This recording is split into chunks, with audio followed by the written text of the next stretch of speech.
Telangana assembly के इंतखाबात में कांग्रेस पार्टी ने 64 हलकों में वाज़ेह अक्सरियत के साथ कामयाबी हासिल करते हुए 10 साला बीआरएस हुकूमत से इख्तिदार छीन लिया है। रियासत की तश्कील के बाद होने वाले असेंबली के तीसरे इंतखाबात में कांग्रेस ने इंतखाबात से चंद दिन कबल ही अपनी ताकत में इजाफा करते हुए गैर मुतवक्को तौर पर रियासत पर कब्जा कर लिया। बीआरएस पार्टी को अगरचे के इख्तिदार से महरूम होना पड़ा, ताहम उस पार्टी ने सख्त मुकाबला देते हुए 39 हलकों पर कामयाबी हासिल कर ली, जबकि मजीद 3 हलकों पर उस पार्टी के उम्मीदवार सबकत में थे।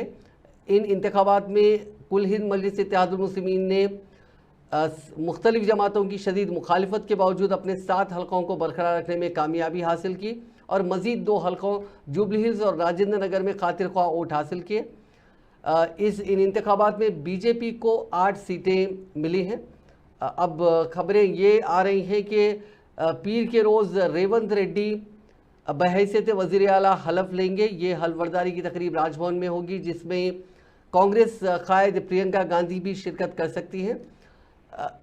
जो काबीना की तौसी है, ये प्रोग्राम 9 दिसंबर को होगा, जिसके लिए इंतज़ामात एलबी स्टेडियम में किए जाएंगे।